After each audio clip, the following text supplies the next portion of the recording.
Last time on the Alpina B6 2.8 Chronicles. Okay, it looks like all the... Right under 2. That's on the money. This episode, we're gonna be coming up top, doing more so up top things, valve adjustment, ignition stuff, general maintenance around the engine, and by the end of it, we should have a running, driving, near perfect Alpina mechanically. So stay tuned, because round 2 is here. So I'm guessing this is some sort of crazy retro big brake kit from back in the day. These need to be replaced. Obviously the corrosion and rust has gotten into them. You can't even find these, so you're kind of like stuck here. So I'm gonna take this off and see if I can get a better idea of what the hell it is. Maybe there's some branding on it. Maybe it's an old Hartgay, or I heard it's not Alpina. I don't think it is Alpina. I've never seen an Alpina E30 with these. So could be old Schnitzer. I mean, it could be just some random old manufacturer from Japan, who knows. So yeah, these are stock. Stainless steel brake lines already, so that's cool, something we don't have to do.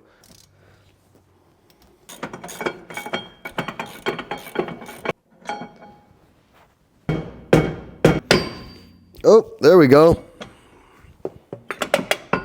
That's what the backside looks like. So this would be like the traditional hub, right, of the brake, but then instead of the rotor being a part of it, it's obviously a two-piece design, and this comes and mounts all along it. Bracket that is allowing it to push the caliper out further to fit.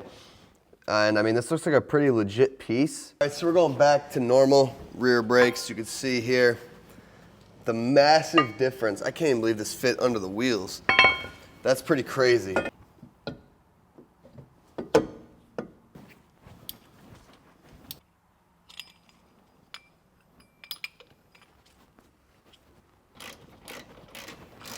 Lube them up.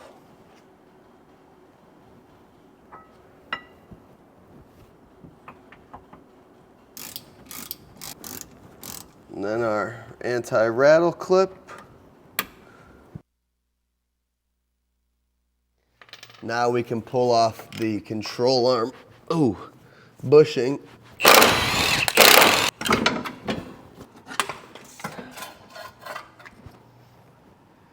And there is our control arm. Here's our old arm. This is all original. None of this has ever been replaced.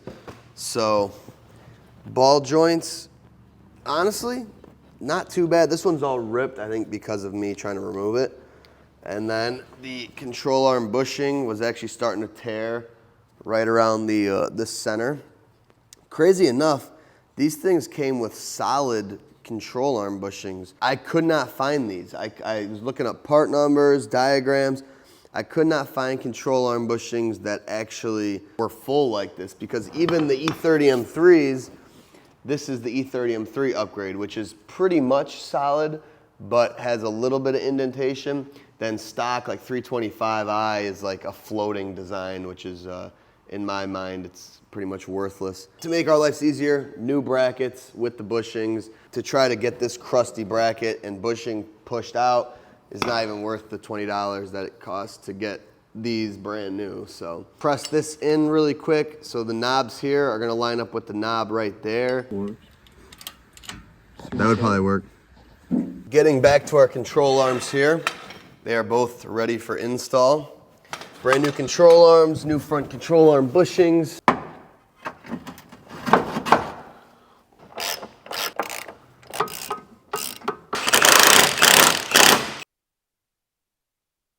We're doing the tie rod.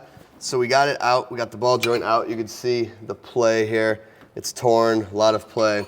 Got the locking collar out. Now we just have to twist it out. So just keep the tie rod in and then twist it from the actual adjustment point. That's kind of the only way I'm able to actually get enough leverage. It's pretty seized, as expected from old parts. I feel like a lot of the stuff on this car is original, never replaced, from 1984, which is crazy. So this car should be driving like a dream when I'm done. Ball joint is gone. Here is our new tie rod, ball joint is nice and firm. Now we thread this in until we have 9 threads left. We're still getting an alignment. This is just to get us as close as possible. 9. I think we got like one more thread in, and that's it. Comes with a new nut.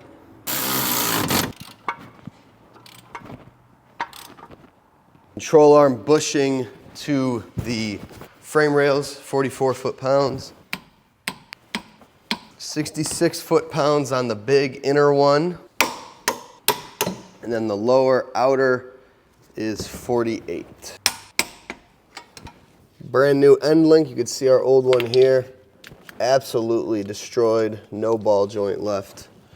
We do got to steal our old mounting brackets. It's going to go through the hole in the control arm like this.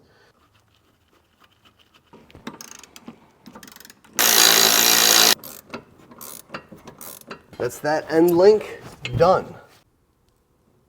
While we're down here, we're gonna go ahead and rip through the motor mounts, hopefully quick. I'm hoping that these aren't a huge pain.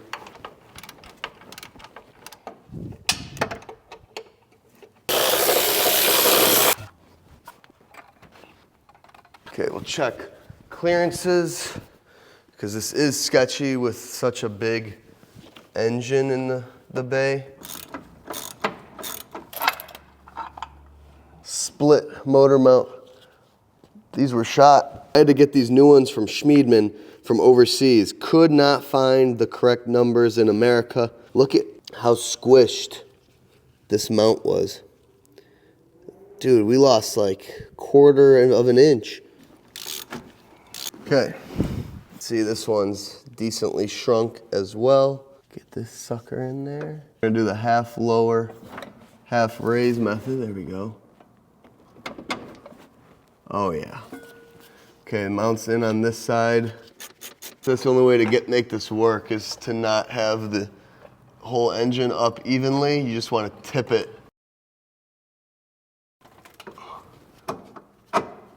Oh yes. Yes, okay, now lower. There we go. We did it. Time to do the wheel bearings, because with the brakes off, I have learned that this wheel bearing is shot, and I think it's better to just do both. So I'm gonna do both.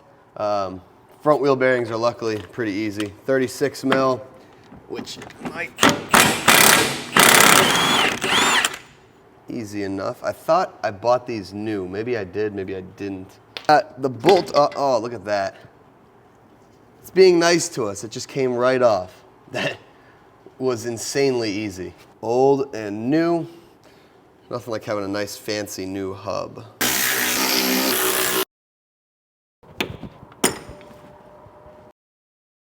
Hub cleaned up, so now we could put our new rear, I don't know, heat shield, dust shield.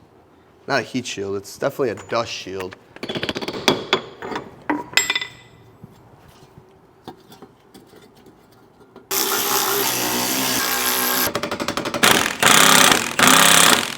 Okay, I had a few sketchy moments where it wasn't spinning and I thought I had a bad bearing. Turns out I just didn't tighten it down all the way. But now we are good to go. We got it tightened, but we got to torque it. My torque wrench only goes to 150. So here's 150. Easy. It's actually 210. So we're gonna bust out the old 3-foot breaker bar from the for my Jesus bolts. And we're just gonna kind of crank it. That's probably 250. Still spinning, nice. Now we're gonna notch in the retaining clip. Our wheel bearing is done. Now, the next step would be to put the dust cap back on. Well, E30 dust caps have been discontinued, annoyingly. So I haven't gotten my hands on one yet. My old one works. I mean, it ain't the prettiest, but it's something. So we'll use it for now. And now we can install our very beautiful resurfaced rotors. So these are the big boy 296 millimeter Alpina front rotors that were used on these early Alpina cars. Well, we were done. And then I lowered it and I was looking at it and I was like, you know what? It's sitting really low in the front, like really low. It always did sit raked and I was like, all right, that's weird. But then I found out this. This is a cracked spring. So somehow the spring on this cracked, and I'm guessing it's got the original front struts. I mean, those are overdue. So we now, after doing all the wheel bearing and the control arms, took out both the front struts. So we are going to install brand new Bilsteins and H&R springs. Alpinas come traditionally factory Alpina struts. I did B6s on the rear, as you guys saw. Now we're gonna match the fronts. Should have done this anyway from the start. Don't know why I didn't, but I guess I was being lazy because it's really annoying doing front suspension on these because of the strut cartridge. Brand new Bilsteins, and then since I have a cracked spring, you cannot really buy Alpina springs anymore. So I got what would be the closest basically comparison, which is these H&R Sport springs. So sport springs are probably like, I think they lower the car like an inch, very similar to what the Alpina springs are supposed to lower the car. So I'll put the fronts together, lower it and see how it looks. And then if I want to go ahead and install the matching rears, I will. Otherwise, I'll just leave the Alpinas.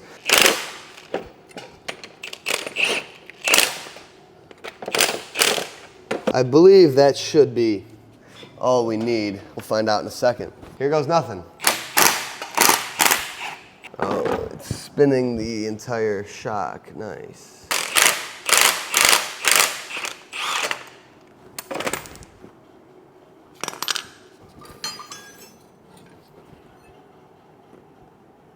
There's our broken spring.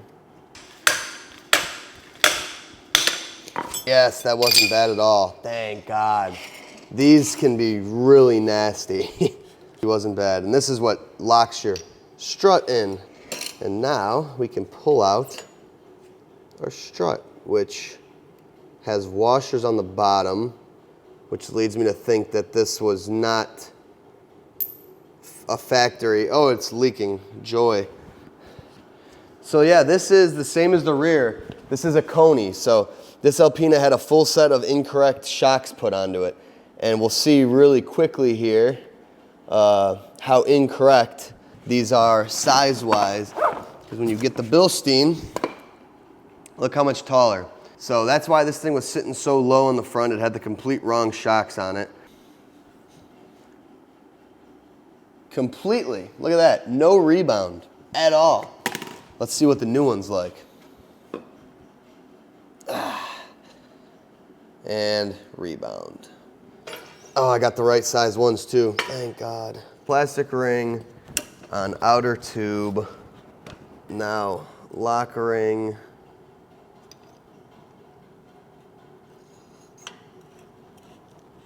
Pipe wrench works just mighty fine in place of special wrench. Now, it has to go over the ring. So this is our lower.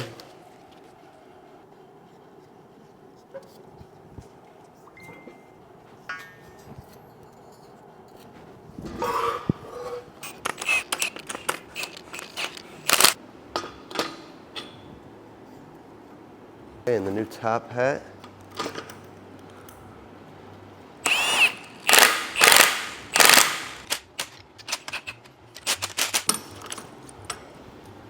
Check it out. A brand new front strut, brand new springs, brand new top hat. I'm gonna rinse and repeat on the passenger. Now we are ready to install these and basically redo all the work we've already done. Had the brakes off, had the control arms done, tie rods, uninstalled it to get this out. Why I didn't just do everything from the start is beyond me, but I refinished the brake shield and this is looking like brand new. Everything is ready to go, so time for the install.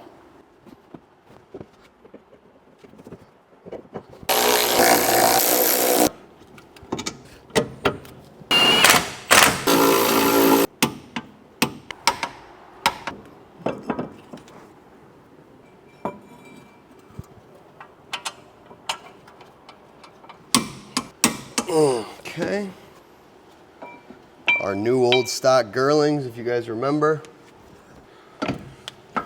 We have now a completely rebuilt front suspension.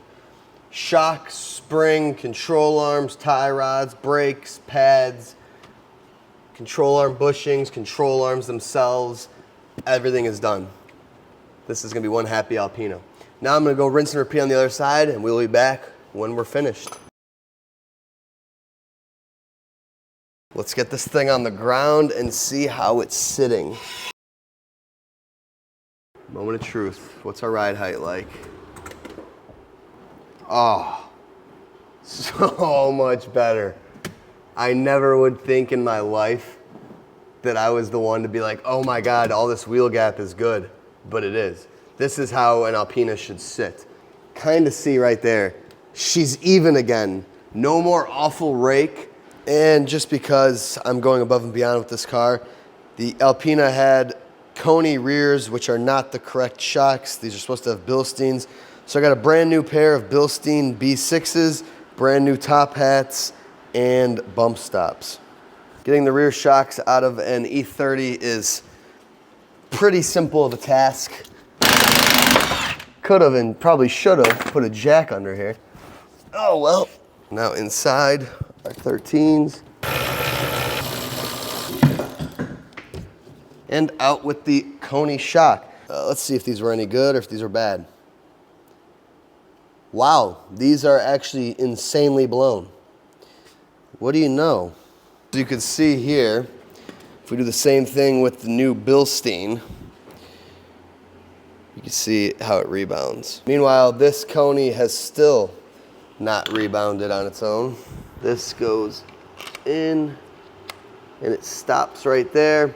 Okay, I vice gripped it all the way at the top, so a part that is never gonna go into the actual shock, so we don't have to worry about it messing anything up. Our Bilstein ready for install.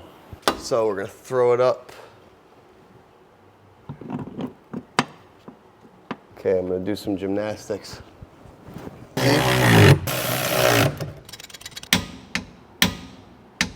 We're ready to bleed the brakes. So to start, we're gonna get the old fluid out of the reservoir here. We're gonna pump this up to about 15 PSI, I think is kind of the sweet spot.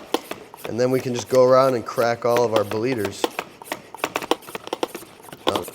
Oh yeah, oops. So we're just gonna let it run until, you know, it starts to look a little clear. This one is done. Now we go to front passenger. So you can see there at the bottom of the screen, we're flowing. Okay, last one.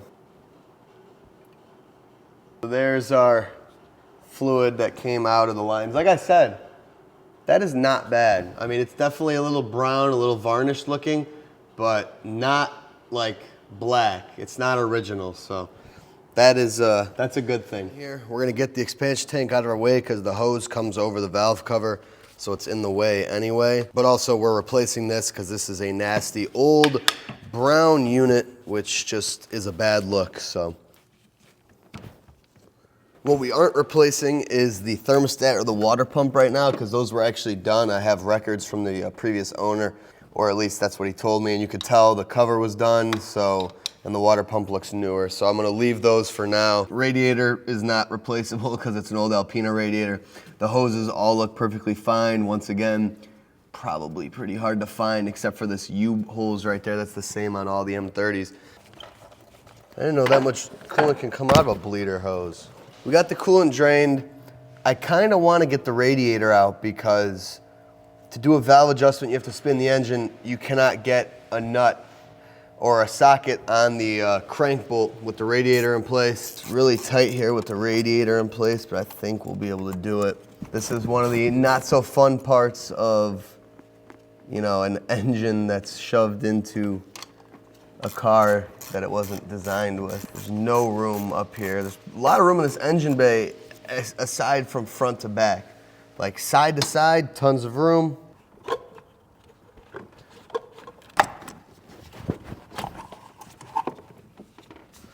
We did it. Oh, this is always so funny. 1991. Oh, and these points look nasty. Best bang for your buck in the world of M30s is a cap and a rotor when it comes to like how you're gonna feel the improvements. 1991, my God. And I'm guessing the rotor is just as old. Whoa, it's got an old style rotor that just pops on and off. Oh crap, I got the wrong one there. This might be a very hard to find part. You can just see how nasty the points are in that, a lot of corrosion, and then this also all chewed up. I gotta take this bracket off that's mounting it to the condenser. All right, I spared you guys the hours of fighting, but I think we finally have gotten this radiator out. This is the most unserviceable radiator I have ever seen in a car. The way it's crammed in here, I had to tip the engine back, and I still can't get anywhere because this damn bracket. Now we're gonna pop open the valve cover here. We're gonna remove this strut brace because honestly, I don't think I'm gonna run this. It's not original to the car, so to me, it's not really adding any value. And underneath the strut brace is where you can see the Alpina stamp. See right there, our WAP. All right, I think that's a pretty decent angle. So now we're gonna pop the valve cover off. We gotta take these brackets off. The wiring all back here is not in the way. Go around and crack this off.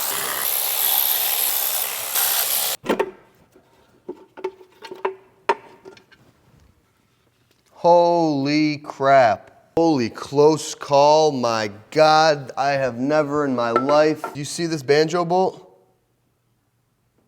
Completely loose. That one's tight, luckily. Oh my God, and look, the crush washer's in the frickin' engine bay, or in the engine. Holy God almighty. I might have to go buy a lotto ticket. Crush washer came out from underneath the oil sprayer bar. Almost a catastrophe. Okay, so valve adjustment, pretty easy. You gotta get a 36 mil to turn the crank, and then we're gonna get one by one each cylinder. You want the lobe down perpendicular to the block, not to the ground, because the engine's tilted, to the block. I do my valve adjustments by the cam, so from the rocker to the cam, it's just a better way to do it. Spec you want is 0.009, and let's see. Oh yeah, so you can see that goes in right there, easy peasy. Now let's get a 0.10, 0.010. Don't want this to fit. If it does, then we're a little out of spec. Nope. All right, so this is perfectly in spec. We don't have to adjust it. Now we're gonna twist over the engine until our next lobe is down. I'm just gonna go back. I know you could do it an easier way, but I'm just gonna go one by one to make sure that we don't have any problems. 0.09. Wonderful. Now we'll go up to a 0.010 and see if this fits. Okay, it does, so that's maybe a little big. Allen goes in the little hole right there on the eccentric, and you want to loosen the locking nut.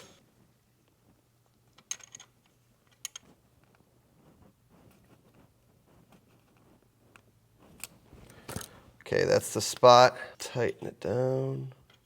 Can't get the 0.010 in there. So now back to the 0.019 or 0.009. Beautiful. Okay, so that valve is adjusted. So now I'm gonna run through, that's the process. You check if it needs adjusting. You come to the eccentric and you should be able to hear it a little bit. That's the famous M30 valve noises, or the clicking noise, sewing machine.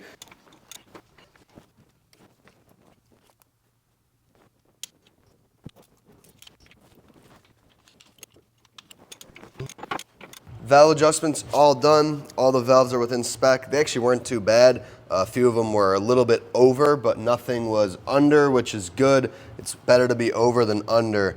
So for our oil sprayer bar here, these are the banjos. I want to clean these and then we're going to Loctite them. They're no longer available, which is really stupid and unfortunate. I was trying to get the new bolts that come with the Loctite in them, and yeah, I can't get them anymore. New crush washer. You really want these to be replaced. You don't want to reuse these. So this is the one, as you guys remember, was the problematic one that was almost completely out. I mean, that is literally mind-blowing how lucky this engine is. 8 to 10 foot-pounds on these. We got RTV at the timing cover where it meets it. Clean the surface, and now we're ready for fresh gasket. So I mistakenly ordered a 80 E12 gasket, which centers this hole. This is actually a later style, like a B35 gasket for this engine, which is amongst, you know, the million confusing things about this engine. I mean, it's like you got parts from so many various cars, it's insane.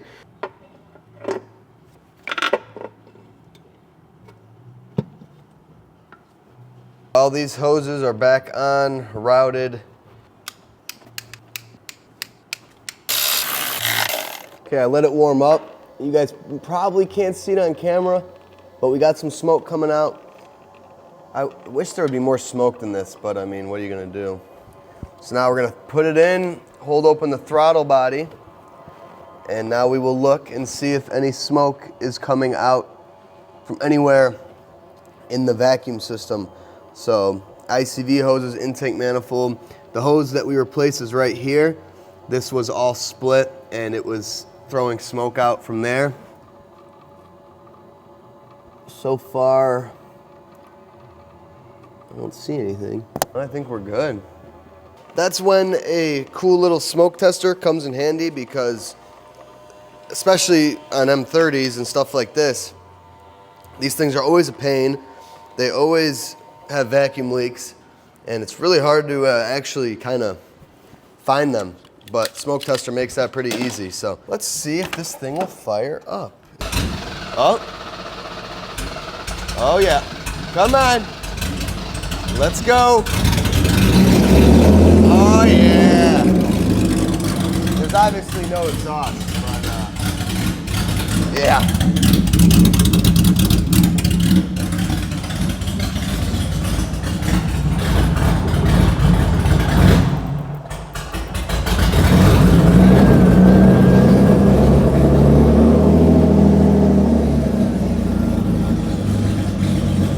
Brand new, genuine expansion tank.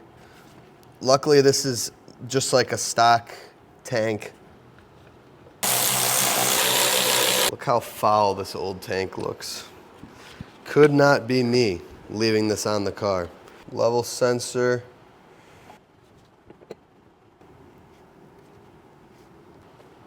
I'm gonna mix up some half and half, obviously blue coolant and distilled water, and then we will start filling it. We'll get the bleeder screw open, fill until it comes out of the breather, or the bleeder, I guess.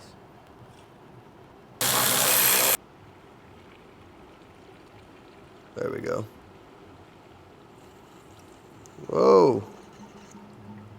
Look at this. She's squirting out some water. So we got water coming out, but it's got to be blue. Looks like it's getting to be a little colored. All right, that's blue. We really just have to start it, heat on blast, and let it run.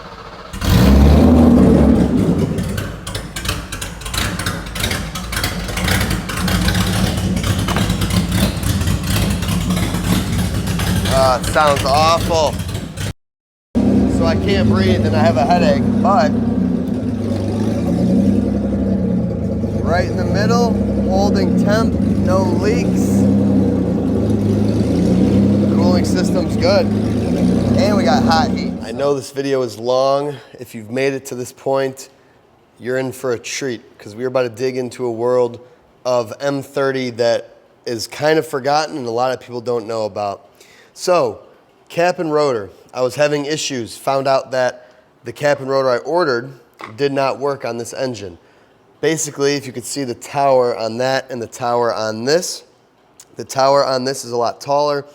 I didn't know there was two types of caps and rotors, and I bought the later style rotor here, but this car uses this, the early style. So this setup on the Alpina is basically that of a E28, 533, 633, 733i. Those cars use this setup, which is a low kilovolt setup. What that means is less basically energy potential, electrical potential, so weaker spark, etc. So now the late B35s use this components. This is a high kilovolt. This is, I think, a 3 or something kilovolt. Those are like 1 point something. So these are much more efficient, better spark, etc. But you cannot put these on an engine that has an earlier cam because the snout. So this is the push-on snout right here. And you can see right there is what the old rotor pushes onto. And the way it mounts on the camshaft is this half moon right here. So that is what any basically pre, I think, 86 M30 would have. Well, in 1985 or 83, 84, 85, BMW had a service campaign. They wanted M30s to get the high kilovolt stuff. But how do you do that when this does not adapt to this? We know later B35s use this, the 3-prong rotor, and they use a dowel on the camshaft. So these two things do not add up. They do not connect to each other. They're not the same. Well, something that no one knows is this. And there's been posts on the forums of people looking for them. It's extremely hard to find a part number. It's extremely hard to find information. What this is a camshaft adapter that allows you to use a later style rotor, but it has the half moon of the early camshafts. This part happens to be a new old stock piece in the packaging that was never used. This is part of a service campaign from BMW. So I don't think you could ever really buy these new because the dealer basically took it in for service and they changed these out. Somehow this one slipped through the cracks and we have a brand new, never installed adapter. That's the part number right there. Feel free, look that up. If you guys ever find one, go for it. I haven't been able to find any. Hunter found me this on eBay. I can't even believe it. So we are able to convert this Alpina to a later style ignition, a more efficient, better performing ignition, which is awesome because I promise you there's no other B6s out there that have had this done because Alpinas probably didn't really fall into the service campaign of like 533s. So now our cap and rotor problem is solved. We can eliminate the old original, or I guess maybe not original, 1991 cap, and then the rotor itself, I don't think has a date code, but it's definitely old. And if you're wondering why I even went through all this, could not find this, could not find that. I could not find the parts. Hunter said he cross-referenced that to a newer one, and it was like $280 for a cap. The better B35 one is like 60 to 80 or something. So this had to be done, and I am stoked. So we have all our components here. Let's install them and get this thing a new ignition system. We are installing for the first time ever in its life since the 80s the camshaft adapter. So you have to spin it while you're pushing in because it has to, the half moon obviously has to engage, and that can't be wrong. So like that piece is precise because the way the three things are oriented, that's the way your rotor's facing. So like there's really no room for air. Otherwise your ignition timing will be completely whacked out. So now we can install our high kilovolt rotor.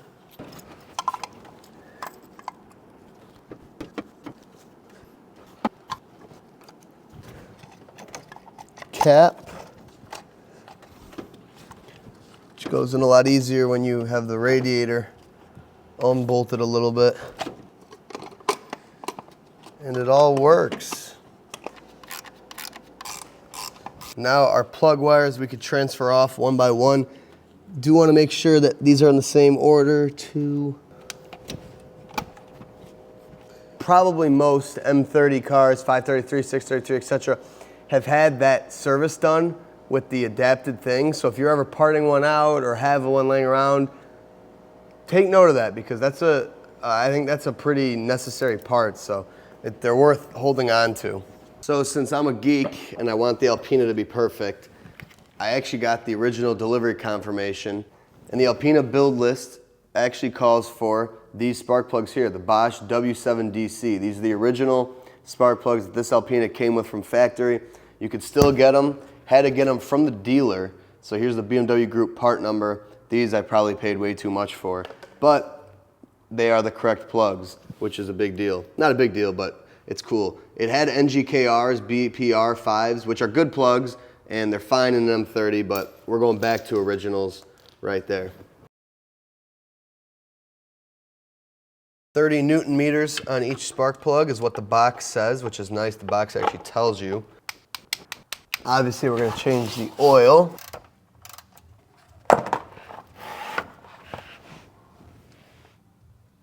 Okay, I got the filter cracked from the top. We got the canister out, which has the oil temperature sensor on it. Special Alpina part. Just like the diff sensor, I had trouble with the wires just breaking out of the sensor on both sides, so I had to do some soldering and some electrical work, and I think I was able to restore the harness.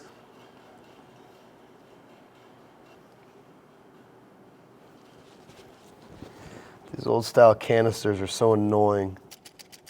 Drain plugs in. Now we can go ahead and just start filling our oil. 6.1 quarts, I believe, is the M30 spec. So we'll put in almost 6.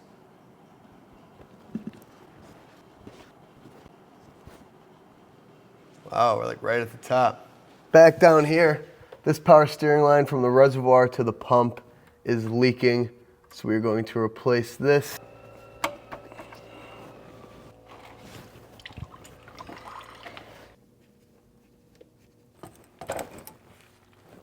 So we got our new hose. Fitting is clamped onto it with the fitting in the pump. New crush washers. Now get it on the reservoir.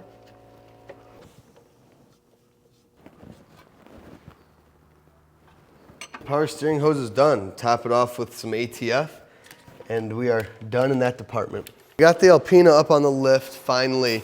So this exhaust bracket right here is supposed to look like this, or I guess I could say it's supposed to look like this. This is a brand new one.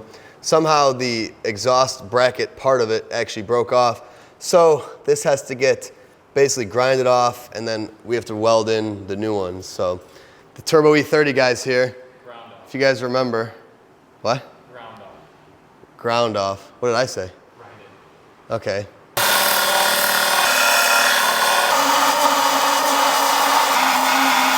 There's your spot Great. right there. Okay.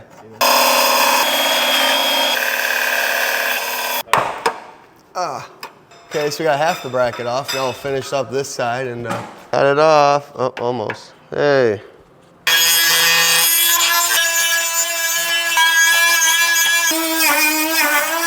All right, time for the welding. I'm gonna be up in the trunk with a wet rag, keeping the car from burning down. Yep, good spot. Yeah. Hold on, I moved. Sketchy with the sparks. Yep. Keep on it.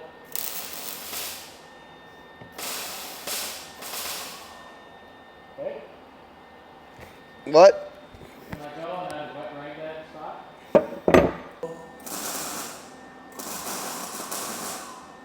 This is going surprisingly way better than I expected. That's good.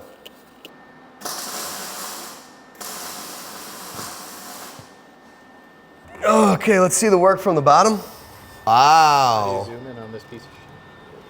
Oh yeah. It looks beautiful. Now let's show them the setup. We got a Lincoln welder here. Lincoln welder here. Here's our electrical setup. Is that still running? That is still live. Yeah, so we have vice 220 volts through 3 vice grips, beautiful. hooked up straight into the panel here. And if my landlord's watching, everything here is fixable. And This is AI generated. and this guy is a certified electrician. Listen to that. Exhaust is on, fastened, no exhaust leak. I still gotta mount up the muffler, but I wanna make sure there was no exhaust leak first. But no leak at all, sounds great. Now we can get our heat shield in place and then mount up our muffler. We finally have a quiet Alpina again. I am so stoked. And our exhaust is done, mounted, back in place, clearing everything. So we are officially done with the mechanical work on this car. And believe it or not, we are finally nearing the end. So our final touches are going to be this, our new grill badge. So now I'm gonna flash a picture of it before. This had it seemingly was like a homemade badge. It was all crooked, it didn't look good. This is a genuine, straight from Alpina badge. The cost of this 3.5-inch badge will make you sick. It was over $200. It's insane. But you got to pay the price when you are trying to get a car back to OEM and just, you know, what it should be. So time to install this back on, make this thing look whole again.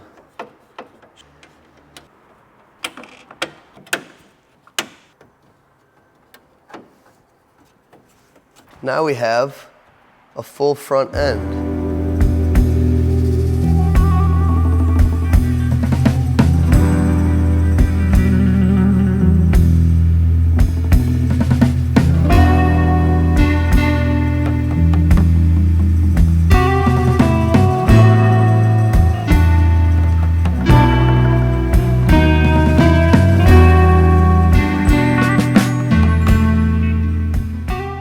And there we have it. The B6 2.8 is back on the road, finally complete. Like I said, this was an extensive project, and it was honestly one of my most difficult. What you guys didn't see on camera was hours and hours of research, part searching, pulling my hair out, trying to figure things out, a snowball effect of going at one part and then 10 more need to be replaced, right? It was supposed to be, let's do the tie rods. Then it turned, all right, we're doing wheel bearings, we're doing shocks, we're doing springs, we're doing control arms, we are doing everything. Way more work than was initially planned. Once it was all said and done, and that first fire up, which I feel like I hardly got on video, it was having running issues. Turns out the AFM was bad, had to get an AFM from the Netherlands. It was a lot. And there's a lot of things I left out filming because there was hours and hours and hours of footage. But she is complete. She is running and driving better than ever. And the feeling of having this thing back to 95% all original, running, driving, fully serviced is the best feeling ever. I feel so accomplished completing this, like I said, again and again. One of the most difficult cars I've ever worked on. Not because the scope of the work, just because of no online resources, no information. You know, most of the parts aren't available. I did everything I could to the best of my ability, and it really tested me, but we have made it. Thank you guys so much that followed along this little mini series working on this car. I cannot thank you guys enough. Hope you guys enjoyed. Thank you so much again for watching, and I'll see you in the next one.